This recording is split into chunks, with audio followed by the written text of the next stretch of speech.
બહુચરાજી ખાતે વડાપ્રધાન નરેન્દ્ર મોદીએ મારુતિ સુઝુકીની પહેલી ઇલેક્ટ્રિક એસયુવી ઈ વિટારાનું ભવ્ય લોન્ચિંગ કર્યું। 500 કિલોમીટર રેન્જ ધરાવતી આ કાર ભારત માટે માત્ર નવી ટેકનોલોજીનો પ્રારંભ નહીં, પરંતુ એક વિશાળ ઇકોનોમિક ઓપોર્ચ્યુનિટી છે। મારુતિ સુઝુકી દ્વારા હાંસલપુર ખાતે ઊભા કરાયેલા બેટરી અને ઈવી પ્લાન્ટ સાથે ગુજરાત હવે એશિયાનું અગ્રણી ઓટોમોબાઈલ હબ બનવા તરફ આગળ વધી રહ્યું છે। આ પ્લાન્ટમાંથી ઉત્પાદિત ઈ વિટારા કાર જાપાન સહિત 100 થી વધુ દેશોમાં નિકાસ થશે, જે મેક ઇન ઇન્ડિયા અભિયાનને ગતિ આપશે। વડાપ્રધાને કહ્યું કે હવે દુનિયામાં મેડ ઇન ઇન્ડિયા લખેલી ઈવી કાર દોડશે અને જૂની કારોને પણ હાઇબ્રિડ કે ઈવીમાં બદલી શકાય તેમ રહેશે। આથી ઈવી માર્કેટમાં રિવોલ્યુશન આવશે અને આઉટેડ કારોને નવા જીવન મળશે। જ્યારે ભારતમાં ઈવી ઉદ્યોગ માટે રાજ્ય અને કેન્દ્ર સરકાર બંને સબસિડી, ટેક્સ બેનિફિટ્સ અને ઇન્ફ્રાસ્ટ્રક્ચર વિકસાવી રહી છે। વૈશ્વિક ઈવી માર્કેટ 2030 સુધીમાં $800 બિલિયન થવાની શક્યતા છે, જેમાં ભારત મુખ્ય ખેલાડી બની શકે છે। ભારતમાં લાખો રોજગાર, સ્થાનિક સપ્લાય ચેન અને નિકાસમાં વૃદ્ધિ થવાની સંભાવના છે। આ સફળ શરૂઆત સાથે ભારત હવે ફક્ત ગ્રાહક નહીં, પણ ઇનોવેશન અને ઉત્પાદન હબ તરીકે ઉભરશે। ઈ વિટારાથી શરૂ થયેલી આ યાત્રા ભારતના ઈવી યુગને મજબૂત બનાવશે। જ્યારે વડાપ્રધાન નરેન્દ્ર મોદી દ્વારા ઈ વિટારા કારનું આજે ભવ્ય લોન્ચિંગ કરવામાં આવ્યું છે, જ્યારે ગુજરાતમાં હવે ઈવી ક્રાંતિની શરૂઆત થશે।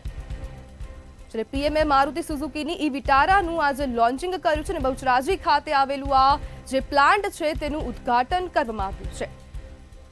ત્યારે આપણી સાથે રાજ્યસભાના સાંસદ મયંક નાયક જોડાઈ ગયા છે। મયંકભાઈ, ગુજરાતમાં ઈવી ક્રાંતિ શું કહેશો? પહેલા તો નમસ્તે। આજે દેશના યશસ્વી વડાપ્રધાન માનનીય નરેન્દ્રભાઈ મોદી સાહેબ દ્વારા બેચરાજી ખાતે મારુતિ સુઝુકી પ્લાન્ટમાં દેશના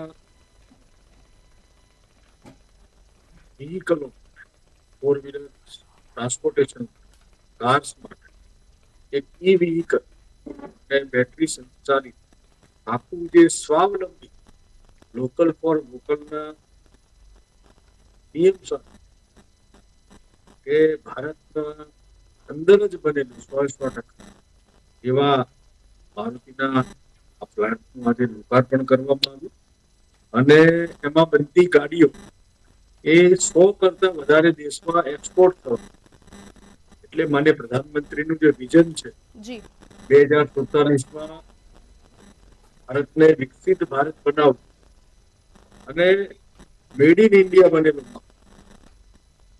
દેશ સિવાય અન્ય દેશોમાં જાય અને ભારતનું જે ટેલેન્ટ છે, ભારતની જે અંદર યુવાન, જે સૌથી યુવાન દેશ છે, એના યુવાનો દ્વારા તૈયાર થયેલી વાહન 100 કરતા વધારે દેશમાં જવાની છે।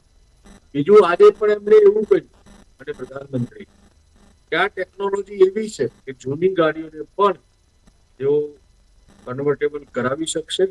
એટલે આ નિર્ણયને કારણે આવનારા દિવસોમાં દેશના પર્યાવરણને ફાયદો થવાનો છે અને ઇલેક્ટ્રિક જે સિટી છે એના ઉત્પાદન માટે પણ ઘેર ઘેર સોલર લાગેલા છે। સરકારની સૂર્યઘર યોજનાઓના માધ્યમથી હોય અને સોલર પેનલના કારણે ઇલેક્ટ્રિક પણ લોકોને સસ્તી પડે, એટલે લોકોના જીવનમાં જે 4 વ્હીલર ગાડીનું જે સ્વપ્ન છે એ આના માધ્યમથી પૂરું થશે। એવો માન્ય પ્રધાનમંત્રીજીનો જે નિર્ણય છે એ સમાજના છેવાડાના માનવી સુધી પણ વિકાસના ફળ પહોંચવા જોઈએ, એ પ્રમાણે માન્ય પ્રધાનમંત્રીએ આજે આ મારુતિ સુઝુકીના જે મોટામાં મોટો બેચરાજીનો પ્લાન્ટ છે એમાં આજે આ પ્રકારની વાત કરી છે। મયંકભાઈ, આપ જે બેટરીનું પ્લાન્ટનું ઉદ્ઘાટન થયું છે તેને કેટલી સફળતા મળશે?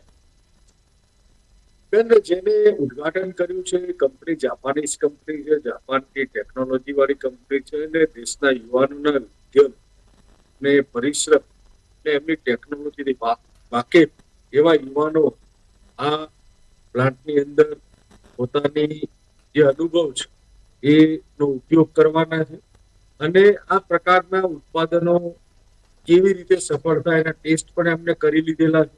બધી જે ટેકનિકલ ફોર્માલિટીઝ જે ઇન લેબોરેટરી અને આઉટ લેબોરેટરી કરવાની હોય એ પણ એમના રિસર્ચ એન્ડ ડેવલપમેન્ટ વિભાગે પણ કરેલી છે અને આ પ્રયોગ આ શરૂઆત છે।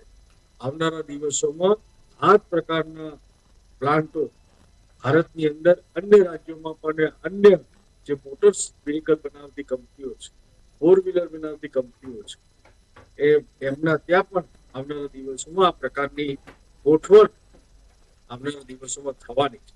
એટલે કુલ મિલાવીને ભારત દેશ એક નવા આયામો પ્રાપ્ત કરવા માટે પ્રગતિશીલ અને નવું પગલું આજે માન્ય પ્રધાનમંત્રીના કર કમળો દ્વારા થયું.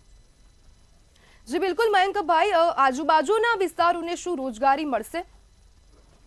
બેન, માન્ય પ્રધાનમંત્રી જ્યારે ગુજરાતના તત્કાલીન મુખ્યમંત્રી હતા ત્યારથી એમનું જે દ્રષ્ટિ છે એ દ્રષ્ટિ એટલા માટે મારે યાદ કરાવવી પડે કે ગુજરાતને મજબૂત કરવા માટે એમણે જે ગુજરાતના પાયાના જે પ્રશ્નો હતા કે ગુજરાતને 24 કલાક 3 ફેઝ ઇન્ટરપ્ટર વીજળી આપી, પીવાનું પાણી આપ્યું, રોડ કનેક્ટિવિટી આપી. ગુજરાતની અંદર કોઈ ગામ એવું નથી કે એને રોડ કનેક્ટિવિટી ના હોય. સ્કૂલોનું શૃંખલા વધારી, એન્જિનિયરિંગ કોલેજો હોય, મેડિકલ કોલેજો હોય, આ બધામાં એમને વધારો કર્યો. અને કેવી રીતે ગુજરાત આગળ વધી શકે, ગુજરાતના લોકો કેવી રીતે વધુમાં વધુ રોજગારી પ્રાપ્ત કરી શકે, અને એના જ માટે 2003 થી સતત વાઇબ્રન્ટ ગુજરાતના માધ્યમથી હજારો લાખો કરોડ રૂપિયાનું ઇન્વેસ્ટમેન્ટ આજે ભારતની અંદર આવી રહ્યું છે, અને એમાં ખાસ કરીને ગુજરાતની અંદર આવી રહ્યું છે. જ્યાં સુધી મારુતિ સુઝુકી પ્લાન્ટની વાત છે, અમે તો અહીંના વતની છીએ. અમારા માટે એ જે વિસ્તાર હતો 2003 પહેલા એ બિલકુલ બંજર વિસ્તાર હતો. એ વિસ્તારની અંદર પીવાના પાણીની પણ વ્યવસ્થા ખૂબ ઓછી હતી, ખેતી માટે પણ ઓછી વ્યવસ્થા હતી.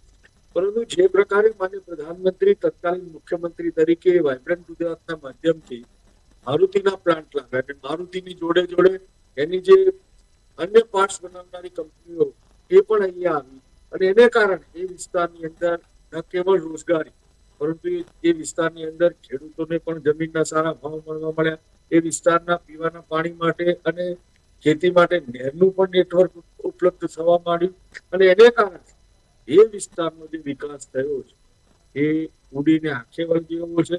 ત્યાંના રહીશો, ત્યાંના લોકો, ત્યાંના ગ્રામજનો, ત્યાંના ખેડૂતો જે પ્રકારે પોતપોતાના દીકરા દીકરીના અભ્યાસ હોય ને અભ્યાસ બાદ નોકરી હોય, એ બધાને રોજગારીમાં ખૂબ મોટો વધારો થવાનો છે.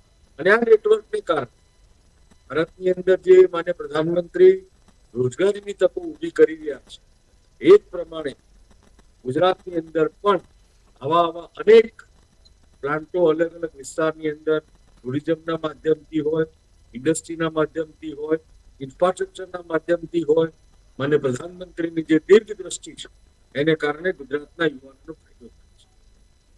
જી મયંકભાઈ, જોડાવા બદલ આપનો આભાર. ત્યારે પીએમએ મારુતિ સુઝુકીની ઈ વિટારાનું લોન્ચિંગ કર્યું છે, અને આજે બેટરી પ્લાન્ટનું ઉદ્ઘાટન થયું છે તે હવે રોજગારીના ક્ષેત્રે પણ નવી વૃદ્ધિઓ લાવશે. જ્યારે હાંસલપુરમાં લોન્ચિંગ અને બેટરી પ્લાન્ટનું ઉદ્ઘાટન વડાપ્રધાન દ્વારા કરવામાં આવ્યું છે.